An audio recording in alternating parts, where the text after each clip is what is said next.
Hello class 11। आज हम शुरू करने वाले हैं Hornbill book chapter number 3, discovering that the saga continues. So बिना किसी देरी के let's get going.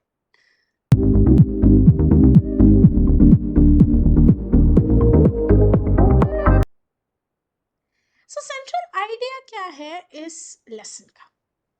So the main focus of this lesson is on how modern technology like a CT scan gives us new details about King Tut's life and death.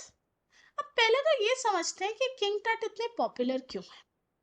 So king टट was one of the first mummies जिसका CT scan हुआ, ये जानने के लिए कि इनकी जब मौत हुई ये कितने साल के थे और इनकी मौत की वजह क्या थी।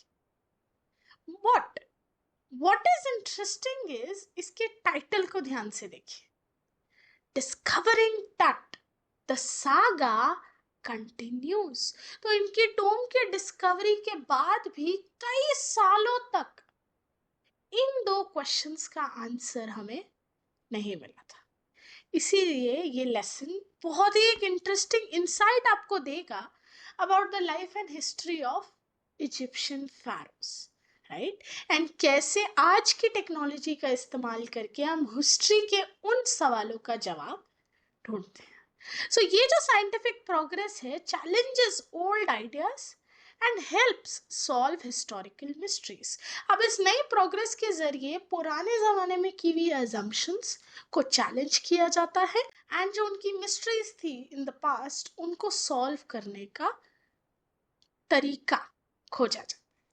This chapter also explores why King Tut remains so fascinating, showing कैसे ये जो कहानी थी of this young pharaoh still captures our interest। आज भी हम सबका इंटरेस्ट उसमें बना हुआ है with unanswered questions about his rule, his death and the legends surrounding him।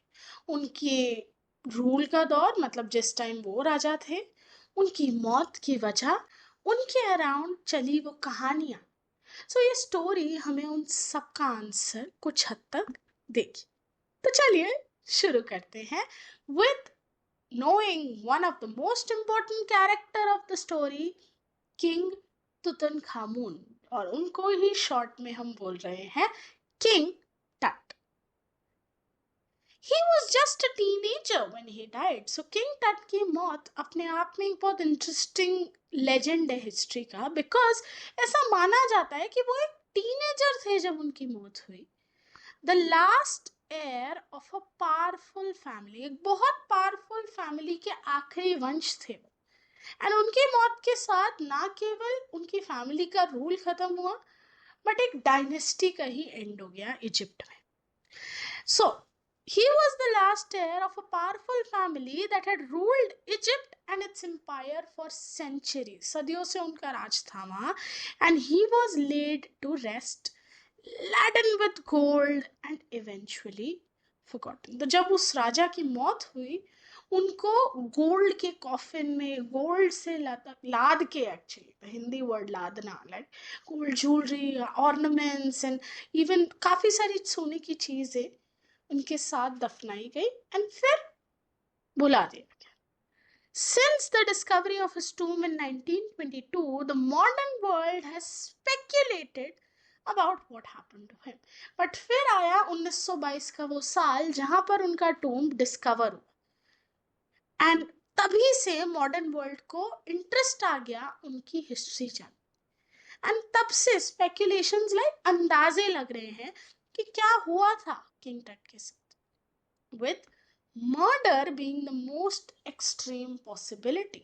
सबसे एक्सट्रीम पॉसिबिलिटी क्या बोली जाती है? भाई इतना पावरफुल राजा, इतने लोगों का कंट्रोल है उस पर, तो दुश्मन भी होंगे, मार दिया होगा किसी ने। बट क्या इसका कोई जवाब है हमारे पास? सॉलिड प्रूफ के साथ नहीं। So now, leaving his tomb for the first time in almost 80 years। So 1922 में अपना टूम डिस्कवर हो जाने के बाद 80 साल बाद किंग टट को उनके टूम से निकाला जा रहा है। क्यों? सीटी स्कैन के लिए। So Tut has undergone a CT scan that offers new clues about his life and death. तो उनकी जिंदगी और उनकी मौत के बारे में जो अनआंसर्ड क्वेश्चंस है उनको आंसर करने की कोशिश की जा रही है इसके जरिए, and provides precise data for an accurate forensic reconstruction of the boyish pharaoh.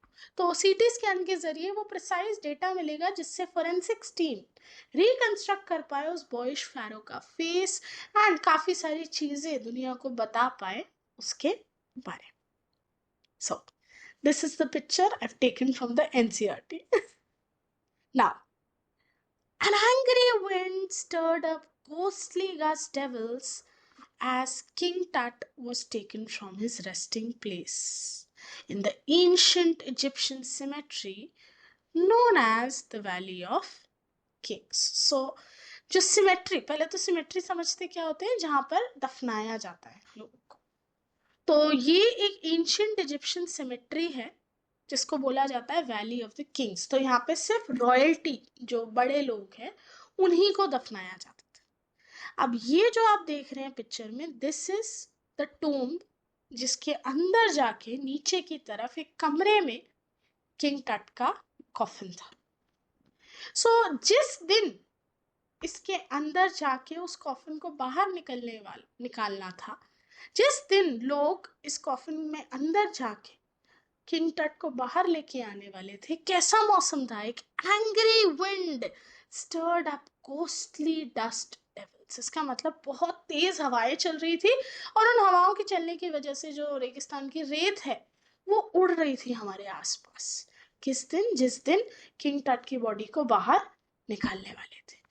Dark-bellied clouds had scudded across the desert sky all day, and now were veiling the stars in cascade gray. Dark-bellied clouds मतलब बहुत घने काले बादल उस दिन particularly आसमान में छाए हुए थे. इतने गहरे काले बादल that they had veiled मतलब उन्होंने छुपा लिया था तारों को, टिमटिमाते तारों को, और पूरा माहौल वहां पे डार्क होता, which is very unlikely in Egypt, क्योंकि वो एक वार्म कंट्री है, बहुत गर्मी रहती है वहां. तो वहां ऐसा मौसम हो जाना अपने आप में ही एक अनलाइकली इवेंट. और ये सब कब हो रहा था? It was 6 PM on 5th January 2005.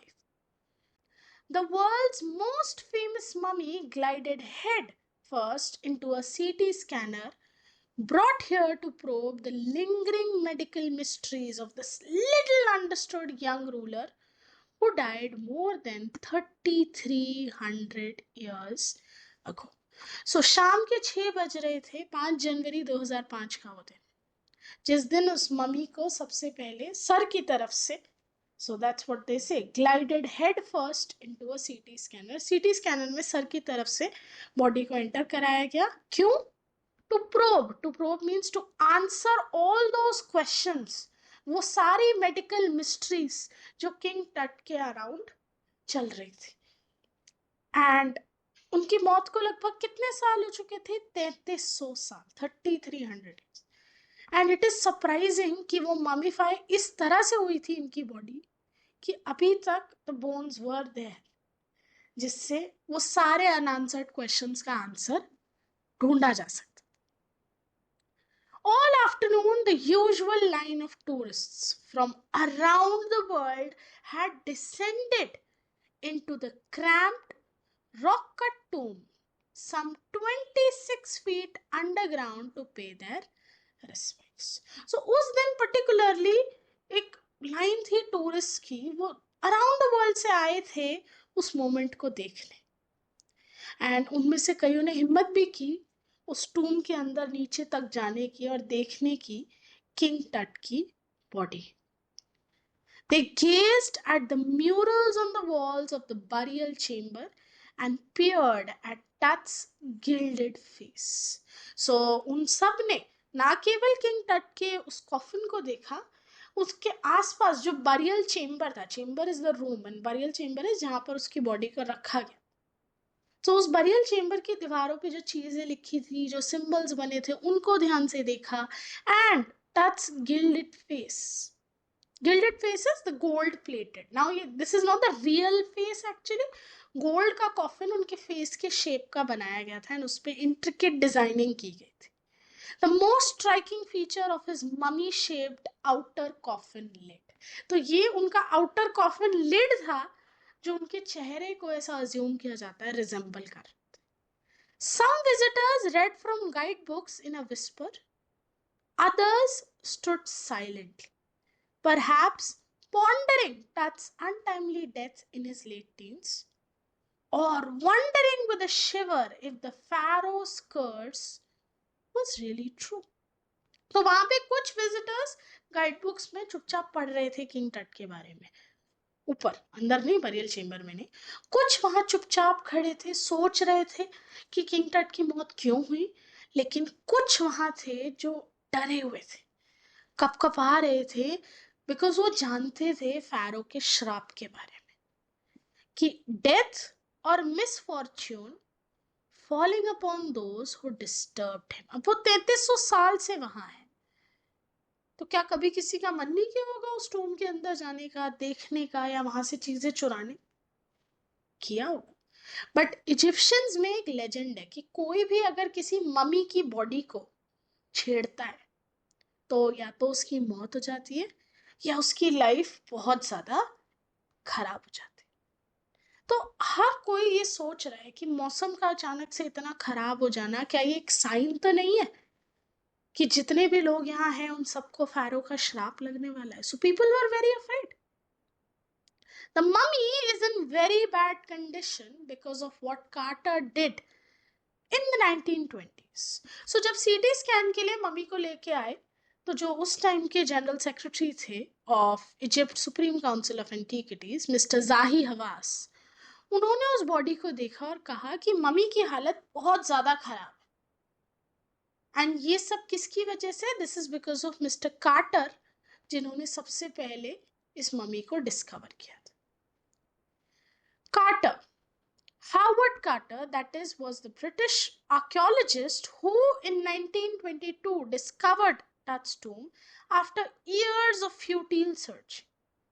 Its contents, though hastily ransacked in antiquity, were surprisingly complete. तो यहाँ पे क्या बोले जा रहे हैं कि हावर्ड कार्टर एक ब्रिटिश आर्कियोलॉजिस्ट थे जो कई सालों से किंग टट को ढूंढ रहे थे. बहुत सालों से उनके सारे सर्च ऑपरेशंस वेस्ट हो रहे थे, बट फाइनली इन 1922 उन्होंने डिस्कवर किया किंग टट का टूम. ऑल्दो जब वो इस चेम्बर में घुसे, ही रियलाइज्ड कि सब कुछ कितना जल्दबाजी में बस रख दिया गया है, चीजें बहुत खराब हो चुकी हैं, कई चीजों में जंग लग चुका है. But what was interesting is सब चीजें थी जो यूजुअली फैरोज के साथ दफनाई जाती थी, वहां हर कुछ था, कुछ भी गायब नहीं था इतने साल बाद. They remain the richest royal collection ever found and have become part of the pharaoh's legend. तो वो जो सारा सामान हावर्ड कार्टर ने डिस्कवर किया था, वो आज भी सबसे बड़ा रॉयल कलेक्शन माना जाता है जो आर्कियोलॉजिस्ट को मिला है. एंड इसीलिए वो किंग टट की स्टोरी के साथ जोड़ा जाता है आज भी. क्या क्या मिला था उन्हें? Stunning artefacts in gold, gold से बनी काफी सारी चीजें. उनकी eternal brilliance meant to guarantee resurrection. इतनी शाइनी और इतनी चमकदार थी कि इजिप्शियंस माना करते थे कि अगर किंग टट वापस उठते हैं, यानी उनका पुनर्जन्म हो जाता, तो ये सब चीजों की उनके आसपास जो चीजें रखी उनको कमी ना. It caused a sensation at the time of discovery. So इतना सोना मिला किंग टट की बॉडी के साथ कि हर कोई हैरान था सुन के कि भाई ये क्या है. And they still get the most attention. और आज भी इन गोल्ड आर्टिफैक्ट्स को बहुत अटेंशन मिलती है कि ऐसी डिजाइनिंग, ऐसी चीजें एक फैरो के साथ पाई गई. But Tut was also buried with everyday things he'd want in the afterlife. But सिर्फ वो riches ही नहीं पाए गए थे किंग टट की बॉडी के साथ. वो सारी चीजें जो उन्हें आफ्टर लाइफ में जरूरत पड़ सकती थी, रोजमर्रा की चीजें, जैसे बोर्ड गेम्स, एक ब्रॉन्ज का रेजर, लिनन के अंडरगार्मेंट्स, फूड और वाइन के केसेस, वो सब वहां रखे गए थे ताकि मौत के बाद उन्हें किसी चीज की कमी ना हो. After months of carefully recording the pharaoh's funerary treasures, Carter began investigating his three-nested coffin. तो कई महीने लग गए उन सारे सामानों को जो फ्यूनरल के टाइम पे फैरो के साथ रखे गए, उस सारे सामान को रिकॉर्ड बनाने में.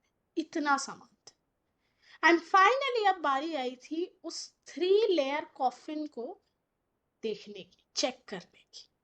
सो सबसे पहले, opening the first, he found a shroud adorned with garlands of willow and olive leaves, wild celery, lotus petals and cornflowers. So सबसे पहले उन्हें मिला एक श्राउड. सो श्राउड क्या होता है? एक बड़ा लंबा कपड़ा जिससे डेड बॉडी को कवर किया जाता है सबसे आखिर में.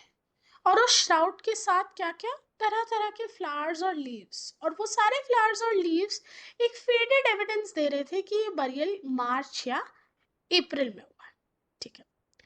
देन अगली लेयर पे वो आए, where he finally reached the mummy. वहां जाके उन्हें ट्रबल हुई. The ritual resins had hardened, cementing Tut to the bottom of his solid gold coffin. तो रिचुअल के हिसाब से जिस रेजिन को डाला गया था किंग टट की बॉडी पे और उसके बाद पट्टियां लगाई गई थी उनकी बॉडी पे, वो इतना ज्यादा हार्ड हो गया था रेजिन कि उनकी बॉडी उस गोल्ड कॉफिन के बॉटम से पूरी तरह चिपक चुकी थी. No amount of legitimate force could move them. उन्होंने कितनी ताकत लगाई बट वो बॉडी मूव नहीं हो रही थी. Carter wrote later, what was to be done? उसे समझ ही नहीं आ रहा था कि अब करे तो करे क्या.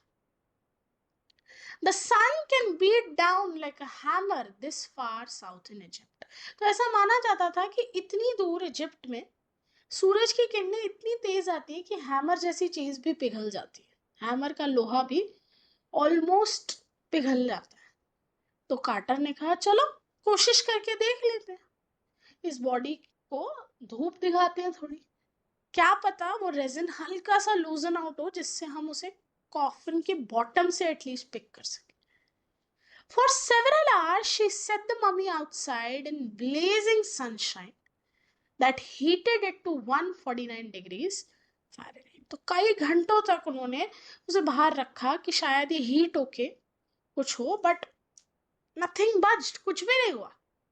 He reported with scientific detachment कि the consolidated material had to be chiseled away from beneath the limbs and trunk before it was possible to raise the king's remains. अब एक बार इस पिक्चर को ध्यान से देखिए. ये बॉडी है, इसके ऊपर रेजिन, एक लिक्विड, वो डाला गया, फिर उसको पट्टियों से कवर किया गया, फिर एक और लेयर, फिर एक श्राउड रखा जाता है, फिर उसके ऊपर लीव्स वगैरह रखी जाती है, and then the lid of the gold coffin. This is kind of the mummification process.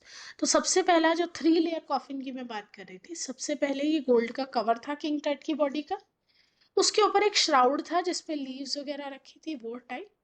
Now इस पट्टियों में लिपटी बॉडी को उठाना था. अब उठाने के लिए फोर्स लगाया बट कुछ नहीं हुआ. जो रेजिन का लिक्विड था उससे बॉडी बुरी तरह चिपक गई थी. अब उसे हटाने के लिए क्या करना था?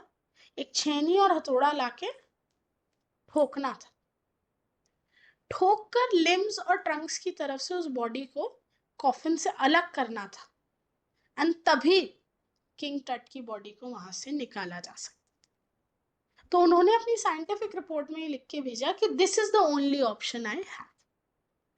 In his defense, Carter really had little choice. 1922 का समय था यार, नहीं था उसके पास और कोई choice. If he hadn't cut the mummy free, thieves most certainly would have circumvented the guards and ripped it apart to remove the gold. अगर वो मम्मी को फ्री नहीं करता, और क्योंकि उनके ट्रेजर्स की कहानियां ऑलमोस्ट हर जगह फैल चुकी थी, तो पता नहीं कब चोर आते, गार्ड्स को मार मूर के, मम्मी की ऐसी तैसी करके सारा सोना चुरा के ले जाते। तो इधर हम चोरों को वो काम करने देते या हम खुद तरीके से उस काम को करते। So in that time the royals were fabulously wealthy. उनके पास बहुत पैसा था and they thought और hoped कि वो अपने सारे riches अपने साथ ले जा सकते। तो इसीलिए as per custom उनके जितनी भी precious चीजें थी उनके साथ दफनाई जाती थी। For his journey to the great beyond, King Tut was lavished with glittering goods. तो उनकी ये जो अंतिम यात्रा थी उसके लिए किंग टट को ग्लिटरिंग सामानों से, जैसे precious collar, necklaces, bracelets, rings, amulets, ceremonial apron, sandals, sheets उनके फिंगर्स और टोज के लिए, नाउ वो आइकॉनिक इनर कॉफिन और मास्क, सब कुछ प्योर गोल्ड का, वो सब किंग टट की बॉडी पे था। नाउ अब हमें अलग करना था बॉडी को उस अडॉर्नमेंट से। अडॉर्नमेंट्स में सिर्फ ज्वेलरी नहीं आ गई, वो कपड़े, वो बैजेस, वो सब कुछ आ गया। तो अब किंग टट एज अ ह्यूमन बॉडी अलग करना था और वो सारा सामान अलग करना था। और उसके लिए ऑप्शन क्या था? 6 हथौड़े से बॉडी को पहले कॉफिन से अलग करो, फिर धीरे धीरे सामान को चिसल लगाओ। Carter's man remove the mummy's head and severed nearly every major joint. अब क्योंकि गले में सामान था तो गला अलग किया, हाथों पे सामान था, सारे जॉइंट से बॉडी को तोड़ा उस सारे सामान को अलग करने के लिए। And once they had finished, उन्होंने उन सारी बॉडी के टुकड़ों को रीअसेंबल किया on a layer of sand, एक वुडन बॉक्स में विद पैडिंग, जिससे वो सारा डैमेज बस ऊपर ऊपर से दिखने के लिए छुप गया। द बेड वेयर टट नाउ रेस्ट। 1922 में वो वुडन बॉक्स और टूटी बॉडी, ये थी किंग टट की reality after all the things were taken away. So 1922 के दौर में history was more about things, चीजों से ज्यादा जुड़ी हुई थी हमारी हिस्टोरिकल परसेप्शन, ना कि उस इंसान से। और इसीलिए किंग टट के बारे में, उनकी हिस्ट्री के बारे में, वो कैसे रूलर थे, उनकी कैसे मौत हुई, ये सारे सवाल तो बहुत बाद में आए थे। उस वक्त उस सारे सामान में इंटरेस्ट था, इसीलिए किंग टट की बॉडी को तोड़ मरोड़ के वापस बस अरेंज करके वुडन बॉक्स में पैक करके वहां छोड़ाए और सारा सामान लेके कार्टर साहब आ गए। लेकिन इसके बाद जब वो सारे सवाल आए कि क्या, क्यों और कैसे हुआ, उसके लिए मिस्टर जाहिर हवास को वहां भेजा गया सीटी स्कैन करने उस बॉडी का और उन सारे अनआंसर्ड क्वेश्चंस के आंसर ढूंढने। तो बाकी की स्टोरी हम कंटिन्यू करेंगे पार्ट 2 में इस लेसन के। तब तक के लिए goodbye, I will see you in the next video.